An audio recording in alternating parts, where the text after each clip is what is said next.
Hi అండి అందరికీ welcome back to నందు వరల్డ్. ఈరోజైతే దాబా స్టైల్లో పరాటా ఎలా చేసుకోవాలో చూద్దాము. పిల్లలు అడిగినప్పుడు మనం అప్పటికప్పుడు ఇంట్లోనే చాలా సింపుల్గా టేస్టీగా చేసుకోవచ్చు. ఫస్ట్ టైం చేసే వాళ్ళకి కొంచెం కష్టంగా అనిపించినా రెండోసారికి చాలా ఈజీగా అనిపిస్తుందండి. ఒకసారి ట్రై చేయండి, చాలా సింపుల్గా అయిపోతుంది. పిల్లలు ఎప్పుడైనా అడిగినప్పుడు చాలా ఈజీగా మనమే చేసేసుకోవచ్చు. ఎలా చేసుకోవాలో కూడా చూద్దాం. ఫస్ట్ అయితే 2 కప్పులు మైదా తీసుకోవాలి. అలాగే హాఫ్ టేబుల్ స్పూన్ సాల్ట్ కలుపుకుని ఈ మిశ్రమాన్ని ఒకసారి కలుపుకున్నాక దీనిలోకి కొంచెం కొంచెం వాటర్ యాడ్ చేసుకుంటూ ఈ మిశ్రమాన్ని కలుపుకోవాలి.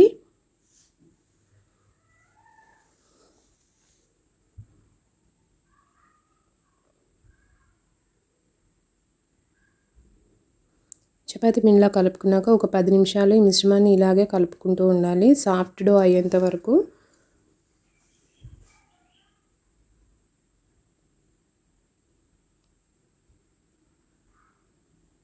ఇలా కలుపుకున్నాక ఒక స్పూన్ ఆయిల్ యాడ్ చేసుకుని మళ్ళీ ఒకసారి కలుపుకోవాలి.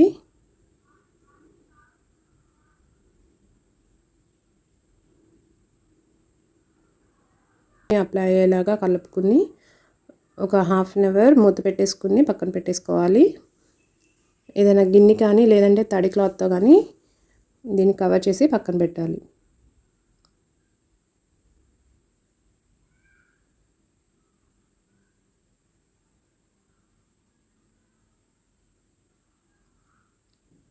ఇది బాగా నానిపోయింది.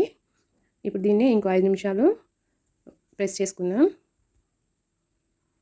వీడియోలో చూపిస్తున్న విధంగా చాలా సాఫ్ట్గా ఉంది కదా. ఇప్పుడు దీన్ని చిన్న చిన్న పీసెస్గా కట్ చేసుకుని పక్కన పెట్టుకుందాం.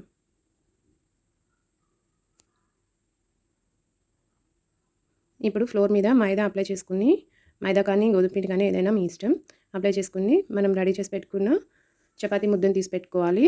ఇది చాలా సన్నగా అంటే పలచగా అయ్యేంత వరకు రోల్ చేసుకోవాలి. వీడియోలో చూపిస్తున్న విధంగా చాలా పలుచగా ఒత్తుకోవాలి దీన్ని. ఇప్పుడు దీన్ని వీలైనంత సన్న సన్న పొరలుగా కట్ చేసుకోవాలి.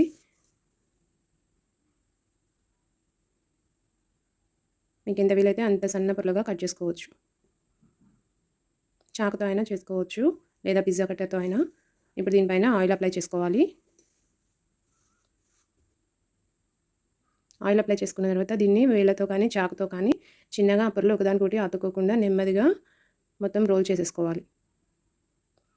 రోల్ చేసుకున్న తర్వాత దాన్ని నెమ్మదిగా కొంచెం సాగదీసినట్లు చేసుకోవచ్చు, లేదంటే అలా అయినా సరే రౌండ్ చేసేసుకుని పక్కన పెట్టుకోవచ్చు. ఇప్పుడు దీన్ని కొంచెం ఆయిల్ అప్లై చేసుకుని మన చేతితో ఒక రోల్ లాగా చేసుకోవాలి. వీడియోలో చూపిస్తున్న విధంగా చేసుకుని పక్కన పెట్టేసుకుందాం. ఇదే విధంగా మిగిలిన చపాతీ ముద్దలన్నీ కూడా రెడీ చేసుకోవాలి.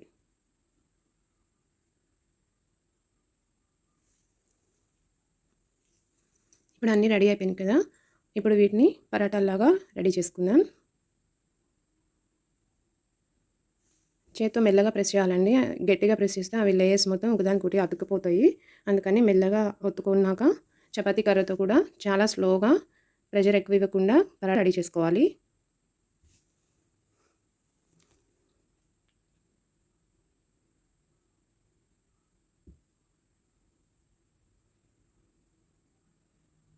ఇదే విధంగా మిగిలిన అన్నీ కూడా రెడీ చేసుకుని పక్కన పెట్టేసుకుందాం.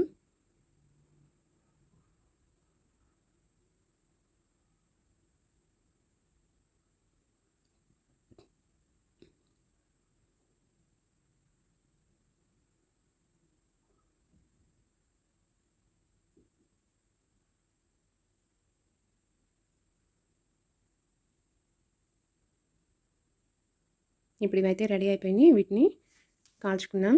ముందుగా ఒక ప్యాన్ తీసుకుని అది హీట్ అయిన తర్వాత మనం చేసిన పరాటాలని ప్యాన్ మీద పెట్టుకోవాలి. ఒక 2 సెకండ్స్ అట్లా ఉంచేసి దాన్ని టర్న్ చేసుకోవాలి. ఇప్పుడు నెయ్యి కానీ నూనె కానీ అప్లై చేసుకోవాలి. బటర్ ఉంటే బటర్ అయినా పర్లేదు. అలా రెండు వైపులా నెయ్యి కానీ నూనె కానీ అప్లై చేసుకుంటా గోల్డెన్ బ్రౌన్ కలర్ వచ్చేంత వరకు కాల్చుకోవాలి.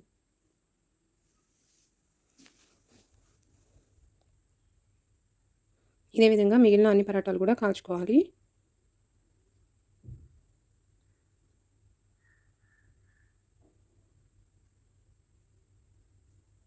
ఇప్పుడు రెడీ అయిన పరాటాలని చేత్తో వీడియోలో చూపిస్తున్న విధంగా ప్రెస్ చేస్తే మనకి లేయర్స్ అనేది ఒకదాని నుంచి ఒకటి విడిపోయి లేయర్గా మనకి పరాటా అనేది రెడీ అయిపోతుంది.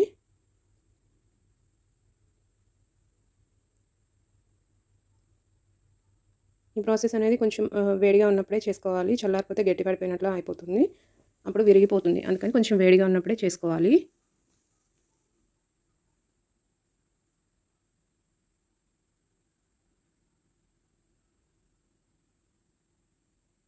చూసారు కదా ఎంత పర్ఫెక్ట్గా వచ్చినాయో. ఇంతే, చాలా సింపుల్గా మనం ఇంట్లోనే లజ్జా పరాటా అనేది చేసేసుకోవచ్చు. ఒకసారి మీరు కూడా ఈ రెసిపీ ట్రై చేయండి. మీకు కనుక ఈ రెసిపీస్ నచ్చినట్లయితే please like, share, subscribe. Thanks for watching.